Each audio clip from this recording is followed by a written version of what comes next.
Gotta bust into it.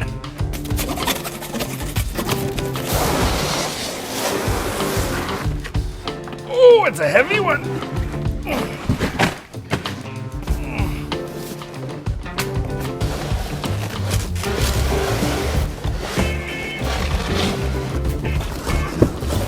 Oh, dang it.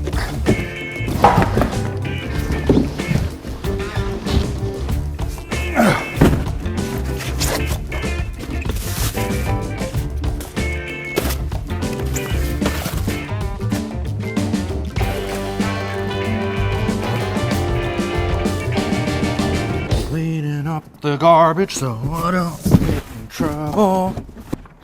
Freaking full suspension e-bike, dude. Fuck. Mick, what are you doing, man? Oh, did you hurt yourself? It's bad. It's real bad. Oh, vaporized the kneecap. Oh, there's blood everywhere. I can feel it. I really don't think it's that bad, man. You just hit that box. Ooh, can you look at it? Can you take a look at it? Yeah, it looks fine. You know what? Oh, I don't think it broke the skin. Well, you certainly wrecked the box that the bike's not even supposed to be out of yet. Ooh, it's not. It's a sponsored product, man. I still have to make a video on it. Ooh. When you make your video, you should clarify that scratch already there. Before we dive into this week's build part of the episode, I'd like to answer some of your guys' questions that I get about sponsors. How I get them on the channel, especially for being such a small channel, and what I've learned. First of all, I do try and keep sponsors off this channel as much as possible because the videos already have advertisements, so I don't want to bother the viewer with a sponsored segment as well. But certain products do really benefit the videos or the adventures, so it's really a no-brainer.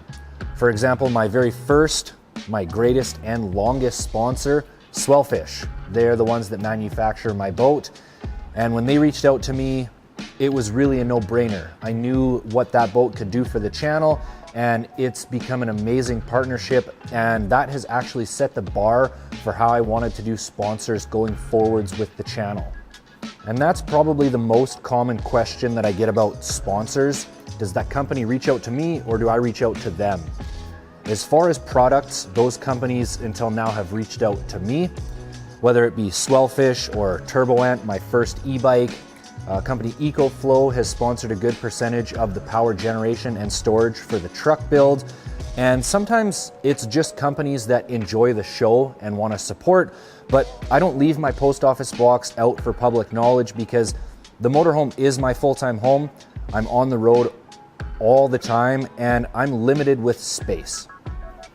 When it comes to the parts for this truck build, it's been a different thing entirely. First of all, this build has been in early stages of planning for about 5 months before I actually announced it on the channel. And I had sent out quite a few sponsor inquiries leading up to the announcement. Most of the sponsor inquiries I've ever sent out through the history of this channel didn't even get a response. I think that's probably typical for any creator. Now that I'm into the build, I would say it's about 50-50. 50% of the support that I've got is through inquiries that I have sent out, and 50% is just people and companies reaching out to me.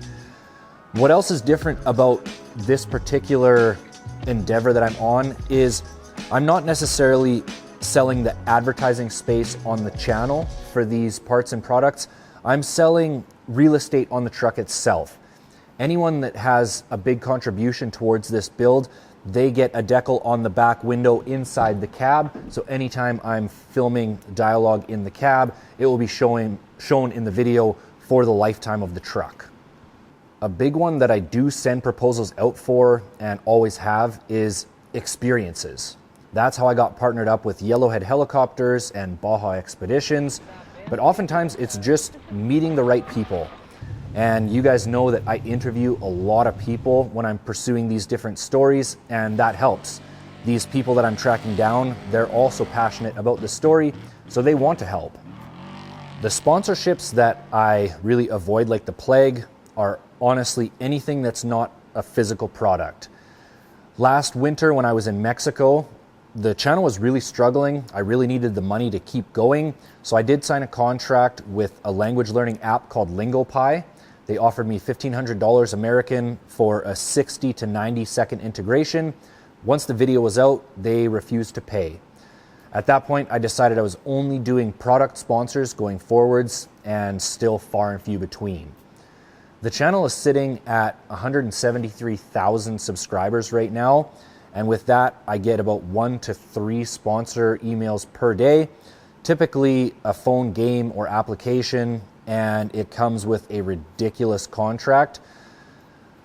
A lot of these products come with a ridiculous contract as well, so I'll send a revised proposal back. Usually it gets ignored and I hear nothing back, but sometimes it works out, and that's how I ended up with an awesome new adventure e-bike for the Expedition truck.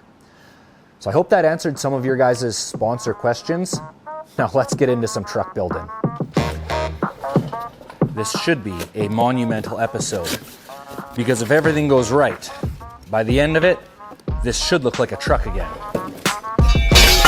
I wouldn't say I've forgotten how to put it back together, but I wouldn't say I remember.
Got some mail today.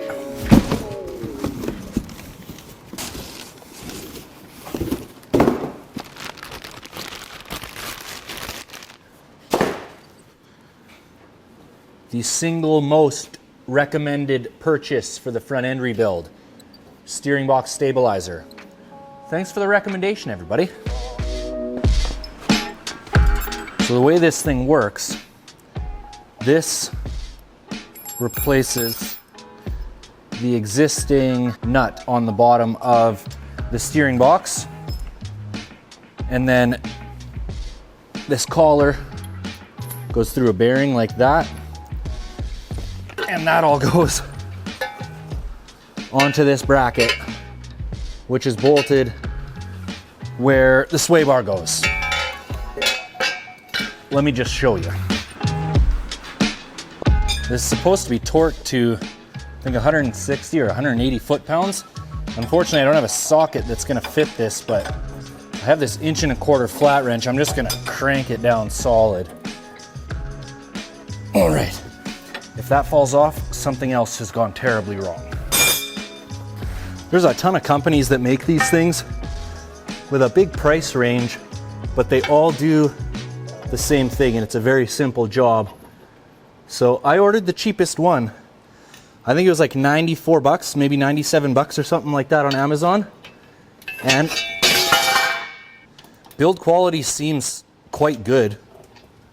Fitment is not great, but not terrible.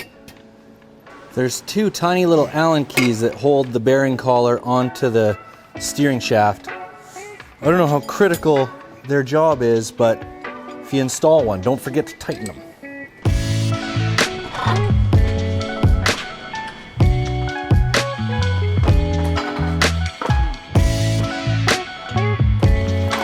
At this point, somebody out there is probably saying, geez, that's a pretty unorthodox way to install a bumper.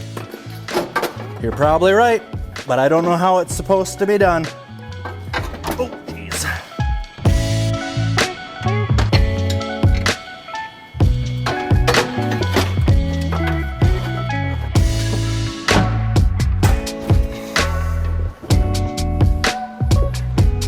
Things are coming along nicely, but we're not done quite yet. I did read all your comments about the sway bar, and you're right. For the extra 250 bucks, it's worth fixing and reinstalling. So I got new links and bushings. Sway bar's going back on. Thanks, everybody.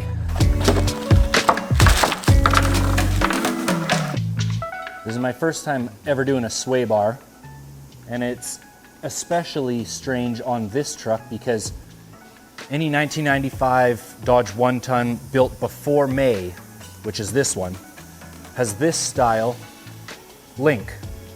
Anything after May has a completely different one. But look at all the room right here. It's a tapered shaft, but then the taper disappears. And it looks like it's in there correctly because if I was to suck this all the way in there, then the castle nut wouldn't line up. It'd be way too far. I wasn't even gonna run a sway bar, so I shouldn't stress about it too much. The way that the sway bar and this new steering bracket go together, it's actually a pretty slick setup. I really like that, but I'm not overly stoked about the sway bar. The geometry is clearly off with that, but it's exactly the same as it was when I took it off. So I know I did it correctly, but still, I don't think that's a great setup. Nevertheless, that is a complete front end rebuild. It's time for this baby to finally come off the jack stands.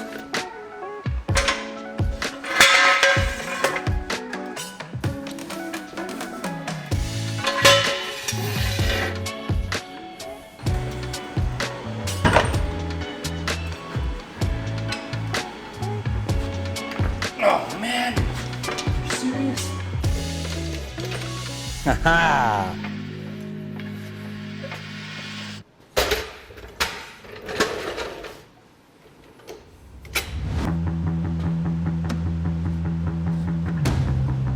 This is the big moment, you guys. Maybe the biggest in history. I know some history.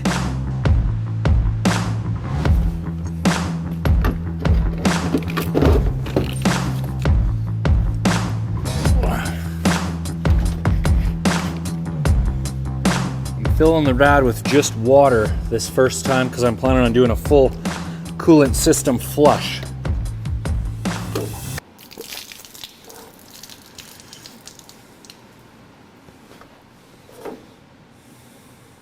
Well, that hose does not make a good siphon. Should have planned this a little better. It'll take a while to fill with that little hose, but it will do the trick.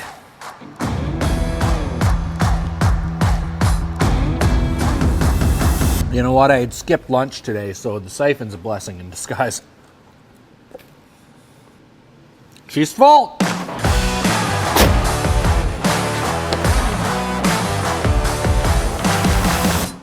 Now, the key to starting any vehicle, old or new, is the ignition key.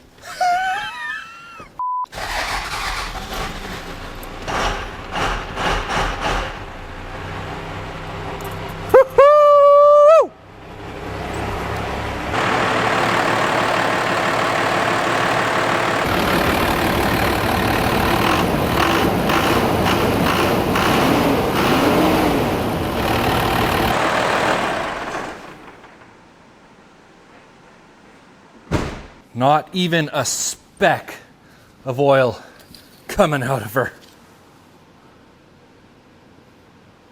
I'm also very happy with how the hood latch and everything lined up. Look how this thing closes. Nice and tight. But I suppose that's as good a place as any to end this week's video. Let's get into a cost breakdown. All right. How do you guys like this background instead of a torn apart engine bay? I certainly prefer it. This week we have a whole hodgepodge of different parts and supplies. Engine oil, $144. Oil filter, $18. I've already seen comments about the old orange Fram filter that was in here. I went with cheap oil and filter again because I'm just going to put a few hundred kilometers on the truck, then switch over to the good stuff. I wanted to verify that everything was sealed up and not leaking before I go and put good quality oil in here.